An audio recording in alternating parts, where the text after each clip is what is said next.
இந்தியாவில் கோடிக்கணக்கான தனியார் துறை ஊழியர்கள் பயன்படுத்தும் எம்ப்ளாயீஸ் ப்ராவிடென்ட் ஃபண்ட் ஆர்கனைசேஷன் அமைப்பில் முக்கிய மாற்றங்கள் அறிவிக்கப்பட்டுள்ளன. இந்த மாற்றங்கள் பிஎஃப் பணத்தை பெறும் நடைமுறையை எளிதாக்கவும், டிஜிட்டல் சேவைகளை மேம்படுத்தவும், கோரிக்கைகள் விரைவாக தீர்க்கப்படவும் கொண்டுவரப்பட்டுள்ளன. இதுவரை மருத்துவம், திருமணம், கல்வி, வீடு கட்டுதல், வீடு வாங்குதல் உள்ளிட்ட பல தனித்தனி காரணங்களுக்கான விதிமுறைகள் இருந்தன.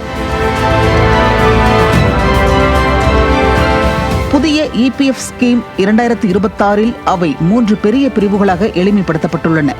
அத்தியாவசிய தேவைகளாக மருத்துவம், கல்வி, திருமணம் பிரிக்கப்பட்டுள்ளன. வீடு தொடர்பான தேவைகள் சிறப்பு சூழ்நிலைகள் என்று வகைப்படுத்தப்பட்டுள்ளன. இதனால் உறுப்பினர்கள் எந்த விதியின் கீழ் விண்ணப்பிக்க வேண்டும் என்ற குழப்பம் குறையும் என எதிர்பார்க்கப்படுகிறது.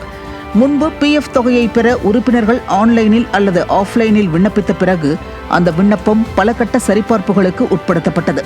உறுப்பினரின் பெயர், ஆதார் எண், வங்கிக் கணக்கு, பான், KYC விவரங்கள், நிறுவனத்தின் ஒப்புதல் உள்ளிட்ட பல தகவல்கள் சரிபார்க்கப்பட்ட பிறகே கோரிக்கை அங்கீகரிக்கப்பட்டது. இந்த செயல்முறையில் சிறிய பிழை இருந்தால் கூட விண்ணப்பம் நிராகரிக்கப்படவோ அல்லது மீண்டும் திருத்தக் கோரி திருப்பி அனுப்பப்படவோ செய்தது. இதனால் பலருக்கு பிஎஃப் தொகையை பெற 15 முதல் 30 நாட்கள் வரை, சில நேரங்களில் அதைவிடவும் அதிக நாட்கள் காத்திருக்க வேண்டிய சூழல் ஏற்பட்டது. இந்த சிக்கல்களை தீர்க்கும் வகையில் இபிஎஃப்ஓ தனது செயல்முறைகளை டிஜிட்டல் முறையில் மேம்படுத்தியுள்ளது. தற்போது ஆதார், UAN, வங்கிக் கணக்கு மற்றும் KYC விவரங்கள் அனைத்தும் சரியாக இணைக்கப்பட்டிருந்தால் பெரும்பாலான எளிய பிஎஃப் கோரிக்கைகள் தானியங்கி முறையில் விரைவாக பரிசீலிக்கப்படுகின்றன. மேலும் குறைந்த ஆவணங்களே போதுமான வகையில் நடைமுறைகள் எளிமைப்படுத்தப்பட்டுள்ளன.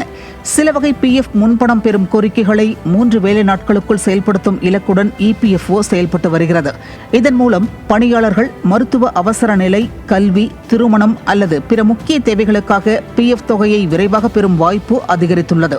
இதேபோன்று தற்போது மாத ஊதியத்தின் அடிப்படையில் ஊழியரும் நிறுவனமும் தங்களுக்குள் ஒப்புதல் இருந்தால் 15,000 ரூபாய் என்ற ஊதிய வரம்பை தாண்டியும் முழு சம்பளத்தின் மீது 12% இபிஎஃப் பங்களிப்பை செலுத்தி வந்தனர். இதனால் பல ஊழியர்களின் மாதாந்திர பிஎஃப் பிடித்தம் 1,800 ரூபாயை விட அதிகமாக இருந்தது. தற்போதைய புதிய திட்டத்தின் கீழ் 15,000 ஊதிய வரம்பின் அடிப்படையில் கணக்கிடப்படும் 1,800 ரூபாய்க்கு மேற்பட்ட இபிஎஃப் பங்களிப்பு இனி கட்டாயமல்ல என்றும், அது ஊழியர் மற்றும் நிறுவனத்தின் விருப்பத்தின் பேரில் மட்டுமே தொடரும் என்றும் மாற்றப்பட்டுள்ளது. ATM மூலம் பிஎஃப் எடுக்கலாம், UPI மூலம் உடனே பிஎஃப் கிடைக்கும் போன்ற செய்திகள் பரவின. சில அம்சங்கள் இபிஎஃப்ஓவின் டிஜிட்டல் மேம்பாட்டு திட்டங்களில் பேசப்பட்டாலும் எல்லா வசதிகளும் நாடு முழுவதும் முழுமையாக அமலுக்கு வந்துவிட்டன என்று கூற முடியாது. எனவே இத்தகைய தகவல்களை அதிகாரப்பூர்வ அறிவிப்புகளுடன் ஒப்பிட்டு உறுதிப்படுத்துவது அவசியம். இதேபோன்று முன்பு பென்ஷன் பெற விண்ணப்பித்தவர்கள் பல வாரங்கள் காத்திருக்க வேண்டிய சூழல் இருந்தது.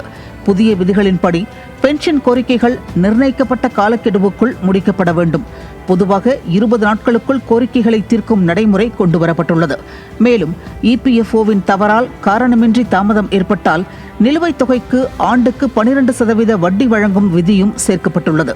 இந்த மாற்றத்தின் முக்கிய நோக்கம் பிஎஃப் கோரிக்கைகளை விரைவாக தீர்ப்பது, தேவையற்ற தாமதங்களை தவிர்ப்பது மற்றும் உறுப்பினர்களுக்கு வெளிப்படையான எளிதான டிஜிட்டல் சேவையை வழங்குவது என்று கூறப்படுகிறது.